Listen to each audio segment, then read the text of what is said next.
예수 사랑하심은 거룩하신 말일세. 평안하십니까? 오늘은 10월 31일 10월의 마지막 날이네요. 10월의 마지막 날 아침 묵상입니다. 오늘 읽을 리바이벌 본문, 이것도 누가복음의 마지막입니다. 21장에서 24장까지 말씀입니다. 오늘 아침에는 22장 60절에서 65절 말씀을 같이 살펴보려고 합니다. 60절에서 65절입니다. 그러나 베드로는 이렇게 말하였다. 여보시오, 나는 당신이 무슨 소리를 하는지 모르겠소. 베드로가 아직 말을 채 끝내기도 전에 곧 닭이 울었다. 주님께서 돌아서서 베드로를 똑바로 보셨다. 베드로는 주님께서 자기에게 오늘 닭이 울기 전에 네가 3번 나를 모른다고 할 것이다 하신 말씀이 생각났다. 그리하여 그는 바깥으로 나가서 비통하게 울었다. 예수를 지키는 사람들이 예수를 때리면서 모욕하였다. 또 그들은 예수의 눈을 가리고 말하였다. 너를 때린 사람이 누구인지 알아맞추어 보아라. 그들은 그 밖에도 온갖 말로 모욕하면서 예수에게 욕설을 퍼부었다. 아멘. 예수님께서 잡히시고 순환을 당하시는 장면입니다. 이 장면은 마치 슬로우 비디오를 보는 것 같고 영화의 한 장면을 보는 것 같습니다. 예수님께서 사람들에게 잡혀 끌려가시고 멀찌감치 뒤에서 베드로가 쫓아가고 있습니다. 예수님을 떠날 수 없어서 예수님을 사랑하는 마음에, 안타까운 마음에 예수님을 쫓아갑니다. 다른 제자들은 다 도망가 버렸지만 베드로는 차마 그럴 수 없어서 저만침 떨어져서 예수님을 따라가고 있습니다. 그런데 그에게 다가온 어려움들, 너도 그 사람의 한 패거리지 라고 하는 이야기에, 너도 그 사람과 같은 패거리지 라는 이야기에 나는 예수를 모른다라고 부인합니다. 세 번째 부인하고 있는 것이 지금 읽었다 60절입니다. 그러나 베드로는 이렇게 말하였다. 여보시오, 나는 당신이 무슨 소리를 하는지 모르겠소. 세 번째 예수님을 부인했을 때 베드로가 아직 말을 채 끝내기도 전에 닭이 울었다 라고 이야기합니다. 베드로가 그렇게 막 이야기하고 있는 그 장면, 문장을 끝내기도 전에 닭이 울고 있습니다. 근데 61절에 보면 또 이렇게 시작합니다. 주님께서 돌아서서 베드로를 똑바로 보셨다. 베드로가 그렇게 나는 당신이 무슨 소리 하는지 모르겠소라고 하는 순간에 닭이 울고, 그 순간에 예수님께서 돌아서서 베드로를 똑바로 보셨다 라고 이야기합니다. 마치 예수님의 얼굴이 클로즈업 되는 것 같습니다. 예수님의 그 두 눈동자가 베드로를 쳐다보고 있는, 베드로를 똑바로 쳐다보고 있는 예수님의 눈동자가 보이는 것 같습니다. 그때 베드로는 떠올립니다. 오늘 닭이 울기 전에 네가 3번 나를 모른다고 할 것이다. 베드로는 바깥으로 나가서 비통하게 울었다라고 이야기합니다.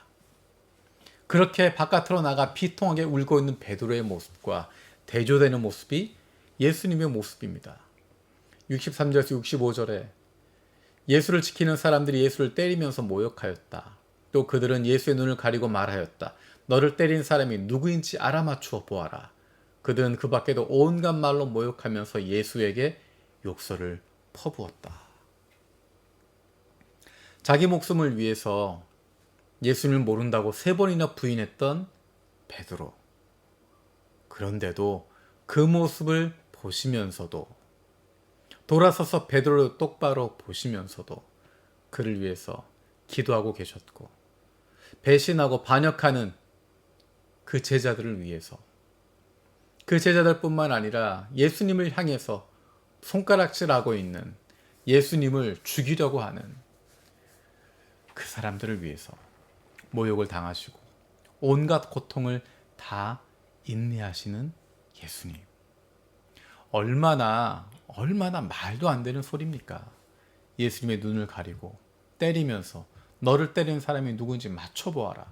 온갖 말로 모욕하며 예수님께 욕설을 퍼붓는 순간, 힘이 없어서가 아니라, 능력이 없어서가 아니라 사랑하시기 때문에 그 고난을 당하시고 그 아픔을 당하시고 그 모욕을 견디고 계십니다.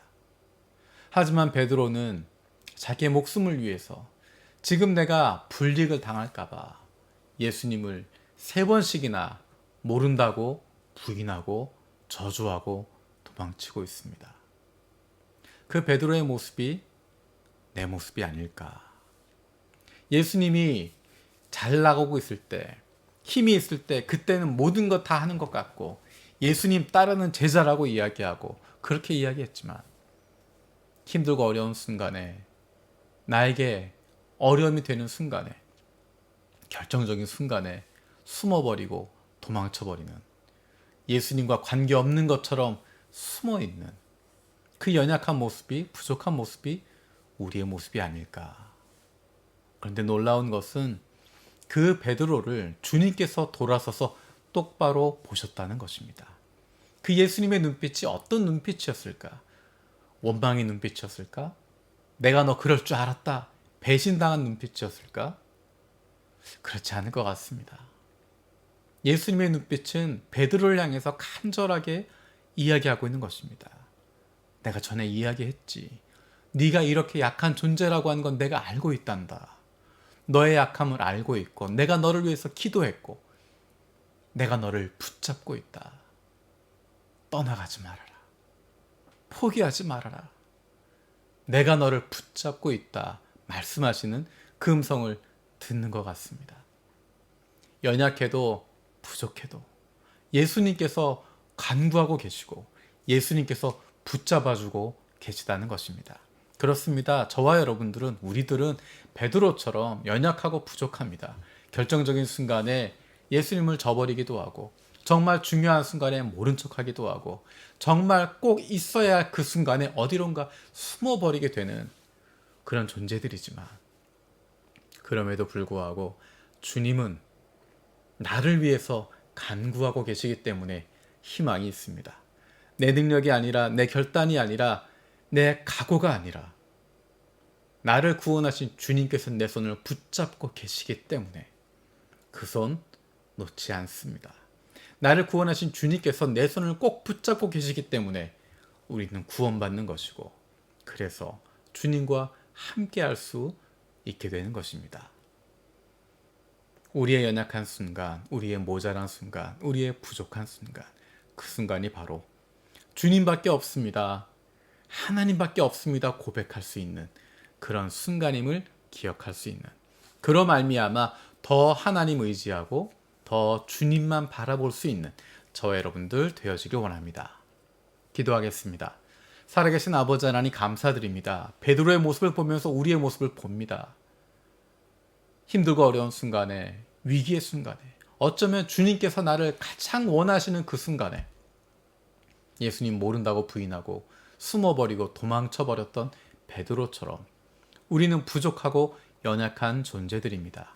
하지만 바로 그 순간에 주님께서 돌아서서 베드로를 똑바로 보셨던 것처럼, 그리고 그 눈빛으로 내가 네 마음 다 안다, 너의 연약함 다 안다, 내가 너를 위해서 기도하고 있고 내가 너를 붙잡고 있으니 괜찮다 말씀하시는 그 주님의 음성을 들을 수 있는 저희들 되게 하여 주시옵소서.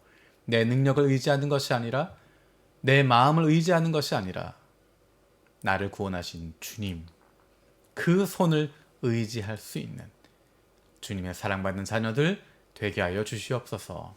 감사드리고 예수님의 이름으로 기도드립니다. 아멘.